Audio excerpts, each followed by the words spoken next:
Taquaritinga, uma cidade do interior de São Paulo, e meus pais, já falecidos, Antônio Alves Cintrão e Donária Rodrigues Cintrão, e tendo como irmãos Maria Luísa e João de Deus. Eu sou a caçula da família.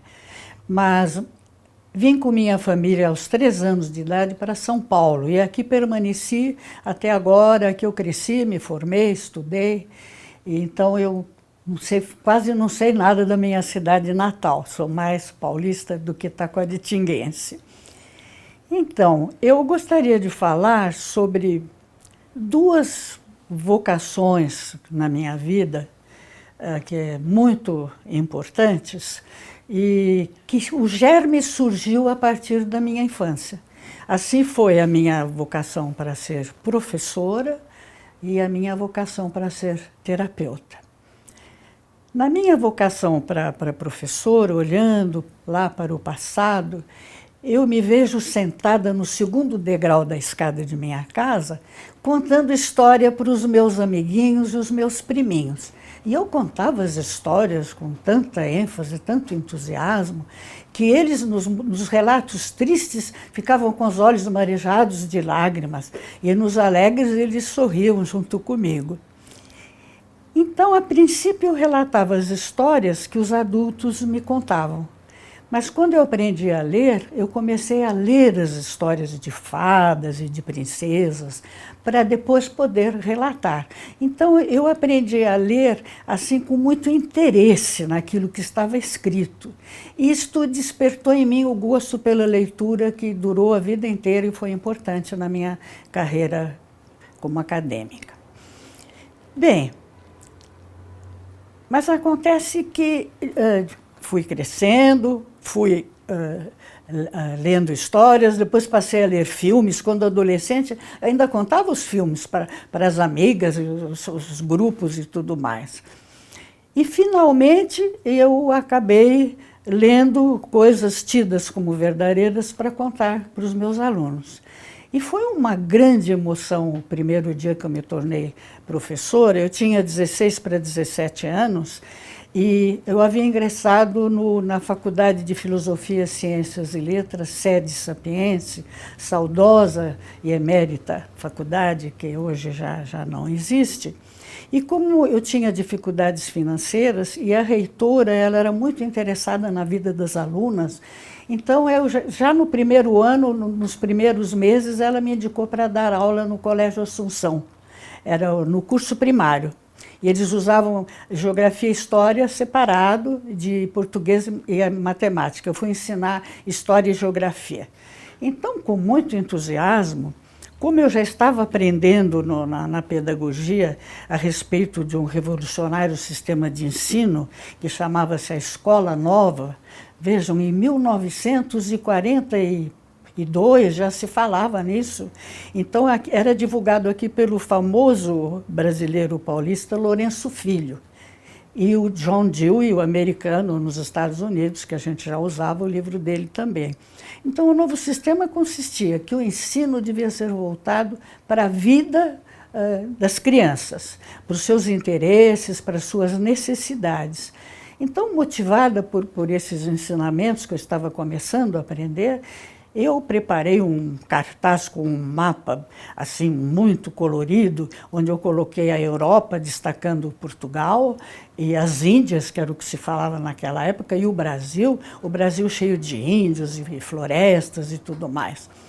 Então fui para dar a aula toda muito contente, comecei a aula assim, muito entusiasmada, porque eu coloquei as caravelas de Pedro Álvares Cabral no oceano também, né? E o trajeto, então fui contando, eles saíram de Portugal, e a criançada ficou tão animada que começou a falar, a rir. E aí então a mestra de classe, que cuidava da disciplina, né? Ela ficou muito contrariada, e aos berros, falou, o que é isso? Chamou minha atenção na frente das crianças. Eu fiquei assim muito decepcionada e ela falou que eu não ia poder continuar lecionando daquele jeito e tal. Eu falei, não, mas então eu prometo que isso não vai acontecer mais. Fui embora muito triste, falei, eu preciso arranjar um jeito, porque eu não queria também negar aqueles princípios nos quais eu já acreditava. E não queria entrar naquele sistema da escola tradicional. Então, eu pensei, eu preciso também ocupar as crianças e fazer tudo devagar. A outra aula já era de geografia. Aí, então, eu distribuí os cadernos de desenho para as crianças, elas tinham... Porque a Assunção... Esse colégio era um colégio da elite de São Paulo. Então, tinham todo o material necessário, né? As crianças com todo o seu material. Eu comecei a desenhar no quadro negro, em primeiro lugar, uma ilha, né? Banhada pelas águas. E disse para elas, vocês também vão fazendo junto comigo, vamos fazendo e tal. E vocês, quem é que já viu uma ilha? Ah, todo mundo. Então, agora vocês vão, na ilha, vocês vão pôr tudo que vocês já viram, né? Se tinha pessoas, ou bichos, ou árvores. E eles começaram muito entusiasmados a desenhar, depois o rio. E assim eu fui ensinando os acidentes geográficos, elas aprendendo muito alegres, porém, eu logo no início falei, olha, se vocês fizerem barulho, a superiora vai me mandar embora, eu não volto mais. Se vocês gostaram, querem continuar comigo, vamos fazer o possível para ficar quietinhas. Ou se quiserem falar um pouquinho com a colega, baixinho. Vocês têm que aprender a falar baixinho. E quando quiser falar comigo, levanta a mão. Aí eu vou lá e atendo vocês naquilo que vocês quiserem e precisarem. E elas foram assim, quando eu aventava, elas abaixavam a voz.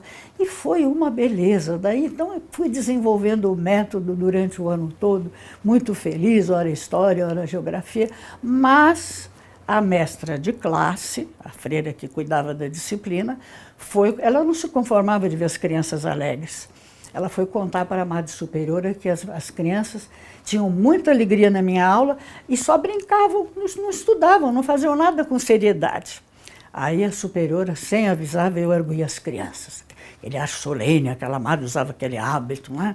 Aquela madre, ela era francesa, lá veio a mère, como eles diziam, não era madre, era mère. Lá veio ela e tal, e ainda com mais duas outras freiras assistentes, né? Aí se sentaram na minha mesa e coisa. Eu só fiquei de lado, o que será que vai acontecer? Aí ela começou a fazer perguntas do programa, o que é um rio, depois... As crianças se saíram magnificamente, sabiam tudo, responderam tudo. E ela ficou surpresa. Ela virou-se para mim e disse, mas que interessante como elas aprendem alegres, brincando. Eu falei, é um novo sistema de ensino, né? E foi tão convincente que a mestra de classe, que era uma freira muito séria, assim, muito sempre de mau humor, quando chegou no fim do ano, ela veio me pedir para fazer o mapa da Palestina e coisa, porque ela lecionava história sagrada. E ela queria também começar a adotar o mesmo sistema para as crianças ficarem mais atenciosas, que as crianças conversavam, não prestavam atenção. Então foi mesmo uma grande conquista para mim, que foi um começo tão significativo que eu mantive através de toda a minha vida como professora.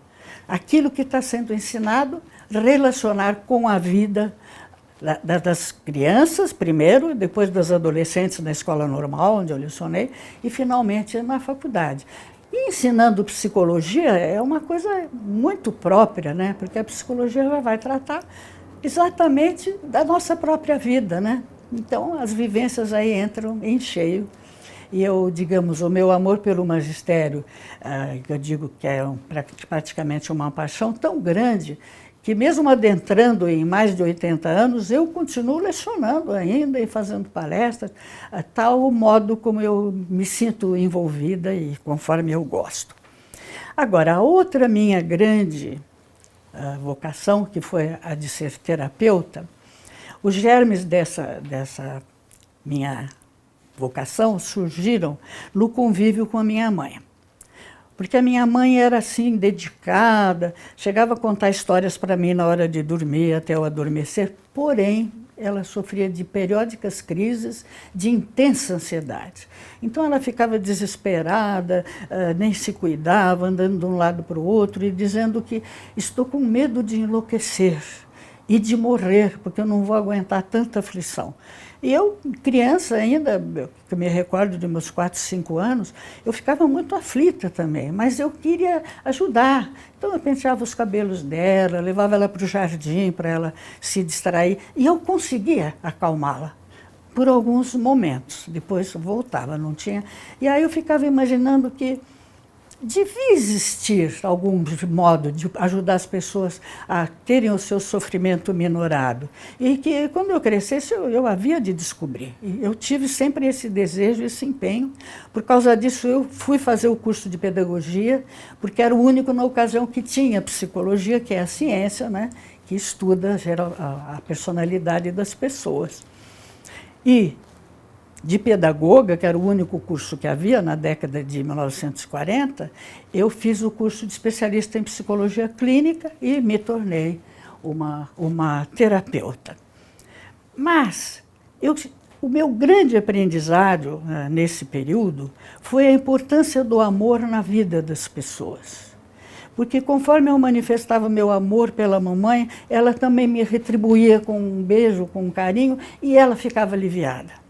Então, essa minha ideia permaneceu, e quando eu fui estudar psicologia, as teorias psicológicas, tudo, eu queria encontrar a importância do amor, eu não encontrava. E paralelamente, ou digamos, no final do curso, quando eu me tornei uma psicoterapeuta, tinha estudado 2 anos de psicanálise, mas eu não conseguia aquela distância, porque eu era muito sensível, me envolvia. Então, primeiro cliente que eu fui atender, eu tinha feito 2 anos de psicanálise com nota máxima do grupo, eu conhecia a fundo, me entusiasmei com as ideias, porém eu me perdi no atendimento. Aconteceu de ser um rapaz que eu chamo de Arthur, tinha tentado suicídio 2 vezes, estava num estado deplorável de aflição, de desespero, E ele começou a me contar como ele se sentia, e eu comecei a ficar envolvida, e ele acabou chorando, um rapaz, eu era jovem ainda, diante de uma moça, ele acabou chorando, e eu chorei junto com ele, e mais ainda, quando ele se levantou para ir embora, ele pôs a mão dele em cima da minha na mesa e falou assim: a senhora não precisa ficar tão triste, porque eu já estou um pouco melhor. Ora, meu supervisor pela sala de espelho, assistindo tudo, quando eu saí, ouvi uma descompostura, me pus a chorar, disse que eu nunca seria psicoterapeuta, porque eu era sensível demais, mas já que eu estava no final do curso, senão iam me negar o diploma. Ele queria que eu prometesse que eu seria uma administradora de clínica, jamais uma psicoterapeuta. Mas acontece que o Arthur, na semana seguinte, voltou melhor. E me disse: olha, a senhora vai... preciso dizer isso para a senhora. Eu estava descrente do mundo, das pessoas, de tudo. Conhecendo uma pessoa como a senhora, eu acabei achando que vale a pena viver. Eu quero agora falar dos meus problemas, estudar com a senhora. Eu quero ser feliz, eu quero viver. Então, o meu supervisor ficou... E ele evoluiu, teve alta, e os meus clientes todos tinham alta. E os das colegas não, porque é muito difícil ser uma psicanalista, logo de início, ter aquele distanciamento. Eu achei que quando chegou no final do curso, o doutor Aim, que era um dos supervisores, mas quem mais me censurou foi o de adultos, que era o doutor Bachir. O doutor Aim me convidou para trabalhar na clínica, ele tinha uma clínica enorme. Falei: mas doutor Aim, o senhor, o doutor Bachir, achou que eu não sirvo para ser psicoterapeuta? Eu estou surpresa com esse convite. Aí o Bachir, que estava do lado: a senhora faz tudo errado, mas dá certo. Eu falei: que bom, pensei com meus botões, vou continuar fazendo desse jeito, e continuei fazendo desse jeito, buscando os fundamentos, porque eu sabia que, como eu ingressei, eu logo já comecei a ser professora primeiro do SEDES, o SEDES foi fundido com a PUC, depois da PUC, depois eu fui convidada também para ser professora da USP, então eu sabia que eu tinha que ter fundamentos teóricos, né? Não podia dizer que tenha sido só a minha ideia, o meu desejo, digamos, a minha própria vida. Tinha que colocar um pouco de teoria. Então, eu me lembro que procurei estudando, quer dizer, estudei. A psicanálise eu já tinha estudado demais, mas estudei behaviorismo, várias teorias humanistas, e acabei pensando que talvez encontrasse no Rogers, no Carl Rogers, na teoria dele, naquela ocasião era centrada no cliente, a denominação, porque ele falava muito da atenção com o cliente, da compreensão. E aí eu elaborei minha tese de doutorado baseada no Rogers, estudei a fundo. Tudo que havia do Rogers na ocasião eu estudei, artigos, os livros, a bibliotecária mandou buscar mais isso, mais aquilo. Também fiquei um pouco decepcionada, porque havia muita repetição. Então, muitos artigos tão difíceis de achar, porque era da universidade de não sei quanto. Quando chegava, era o mesmo artigo com um título diferente. Eu falei, mas que danado desse Rogers ou das pessoas que o promovem, né? Então, mas quando eu acabei a tese, eu comecei a achar que estava um pouco superficial, que eu não estava resolvendo bem. Então, por sorte, eu não sei que, por uma realidade, o professor Dante Moreira Leite, que fez parte da banca examinadora, ele me falou que as minhas ideias estavam indo adiante do Rogers, que eu já estava entrando na fenomenologia. E foi ele, então, que me deu 2 livros de psiquiatras fenomenólogos, Binswanger e Boss, que não existiam nas bibliotecas do Brasil, provavelmente, eu digo, de São Paulo, e provavelmente do Brasil.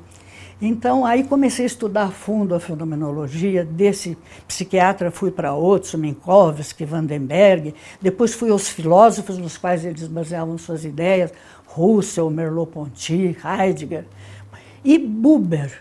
Porque em Buber eu acabei encontrando o tal do amor que eu estava procurando, porque o Buber ele é o fenomenólogo das relações interpessoais, e ele fala da sintonia, a importância da sintonia de uma pessoa com a outra, ou da própria pessoa com o mundo, que consiste naquilo que eu considero como amor, que é o fato da pessoa estar completamente ligada, completamente sintonizada na situação que ela está vivendo naquele momento.